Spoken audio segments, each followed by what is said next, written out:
Srimanta Sankardev university of health সায়েন্সৰ GNM এন্ট্ৰেন্সৰ কাউন্সেলিঙৰ কাৰণে যদি আপোনালোকে অপেক্ষা কৰি আছে তেতিয়াহলে আপোনালোকৰ বাবে নিচেই ওচৰত যদি আপোনালোকে এতিয়ালৈকে সম্পূৰ্ণ ডিটেইল পোৱা নাই সেই ভিডিঅ'ৰ শেষলৈকে আপোনালোকে সম্পূৰ্ণ ডিটেইল পাব লগতে যদি আপোনালোকে Srimanta Sankardev university of health সায়েন্সৰ এনএম এন্ট্ৰেন্সৰ কাৰণে যদি অপেক্ষা কৰি আছে তেতিয়াহলে আপোনালোকৰ বাবে সেই ভিডিঅ'ৰ শেষলৈকে আপোনালোকৰ সম্পূৰ্ণ ডিটেইল এন আপোনালোকৰ ডাউটখিনি ক্লিয়াৰ কৰিম বন্ধুসকল ইয়াৰে আপোনালোকৰ Srimanta Sankardev university of health সায়েন্সৰ বিএসসি নাৰ্ছিঙৰ third round counselling already complete হৈ গ'ল ইয়াৰে আপোনালোকৰ নেক্সট প্ৰসেস ষ্টাৰ্ট হ'ব জিএনএম নাৰ্ছিঙৰ কাউন্সেলিঙৰ প্ৰসেস ষ্টাৰ্ট হ'ব নমস্কাৰ বন্ধুসকল স্বাগতম জনাইছো জবছ ফৰ আসামৰ এটা গুৰুত্বপূৰ্ণ ভিডিঅ'লৈ লগতে মোৰ চেনেলটোলৈ নতুনকৈ ভিজিট কৰিছে তেন্তে চেনেলটো প্লিজ সাবস্ক্ৰাইব কৰি দিয়ক লগত থকা বেল আইকনটো দবাই দিয়ক বন্ধুসকল যদি আপোনালোকে Srimanta Sankardev university of health সায়েন্সৰ এনএম এন্ট্ৰেন্সৰ কাৰণে যদি এপ্লাই কৰা আছে বা যদি আপোনালোকৰ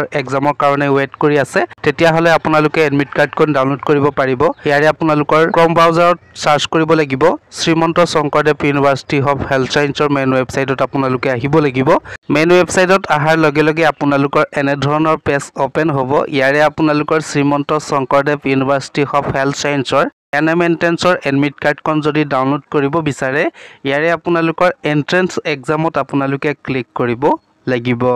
এনএম এন্ট্ৰেন্সত ক্লিক কৰাৰ লগে লগে আপোনালোকৰ এনে ধৰণৰ পেজ ওপেন হৈ যাব এই পেজটোত আপোনালোকে অকণমান তললৈ যদি স্ক্ৰল কৰে আপোনালোকে দেখা যাব entrance examination for ANM entrance examination 2024 সেই অপচনটোত আপোনালোকে দেখা যাব ইয়াৰে আপোনালোকে তলত চাব লাগিব application form for ANM entrance examination 2024 হেতুত আপোনালোকে ক্লিক কৰিব লাগিব তাত আপোনালোকে ক্লিক কৰাৰ লগে লগে আন এটা পেজ ওপেন হৈ যাব সেই পেজটোত আপোনালোকে তললৈ স্ক্ৰল কৰিব লাগিব তলত আপোনালোকে অকণমান যদি স্ক্ৰল কৰে ইয়াৰে আপোনালোকৰ এপ্লিকেশ্যন ফৰ্ম আছে লগতে আপোনালোকৰ ইয়াত লগইন ফৰ্ম আছে ইয়াৰে আপোনালোকে লগইন ফৰ্মত ক্লিক কৰিব লাগিব যদি আপোনালোকৰ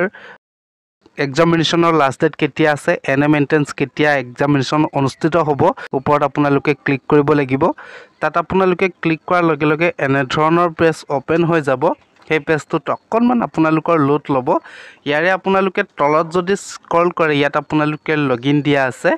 লগইনৰ তলত আপোনালোকৰ দিয়া আছে ইউজাৰ নেম বা আপোনালোকৰ এপ্লিকেশ্যন যেটো আপোনালোকে এপ্লাই কৰোতে যদি আপোনালোকৰ ৰিসিপ্ট পাইছিলে ৰিসিপ্টতে থাকে আপোনালোকৰ এপ্লিকেশ্যন নাম্বাৰটো ইয়াত এন্টাৰ কৰিব লাগিব লগতে পাছৱৰ্ড যেটো আপোনালোকৰ এপ্লাই কৰোতে পাছৱৰ্ড দিয়া হৈছে সেই পাছৱৰ্ড ইয়াত আপোনালোকে এন্টাৰ কৰিব লাগিব ইয়াত আপোনালোকে এন্টাৰ কৰাৰ লগে লগে আপোনালোকৰ লগইন অপচনত যাব লাগিব লগইনত আপোনালোকে ক্লিক কৰিব লাগিব তাত ক্লিক কৰাৰ লগে লগে আপোনালোকৰ ড্যাশবৰ্ড ওপেন হৈ যাব তাতে আপোনালোকৰ কৰ্নাৰত দিয়া থাকিব এডমিট কাৰ্ড নিউ বুলি তাত আপোনালোকে ক্লিক কৰি আপোনালোকৰ এডমিট কাৰ্ডখন ডাউনলোড কৰিব পাৰিব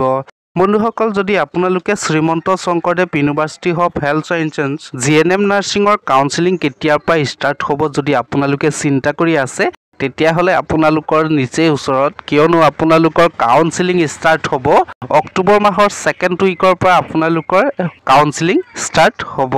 লগতে যদি আপোনালোকে এনএম এন্ট্ৰেন্সৰ এক্সাম কেতিয়া হ'ব যদি আপোনালোকে ভাবি আছে তেতিয়াহলে আপোনালোকৰ এক্সাম অনুষ্ঠিত কৰা হ'ব অক্টোবৰৰ লাষ্ট উইকত সো বন্ধুসকল আজিৰ ভিডিঅ'টি ইমানখিনিয়ে মই আপোনালোকক ইনফৰমেশ্যনখিনি দিলো যদি ভিডিঅ'টো চাই ভাল লাগিলে প্লিজ লাইক কৰি দিয়ক শ্বেয়াৰ কৰি দিয়ক লগতে বন্ধুসকল কমেন্ট কৰি জনাব ইনফৰমেশ্যনটো পাই কেনেকুৱা পালে ধন্যবাদ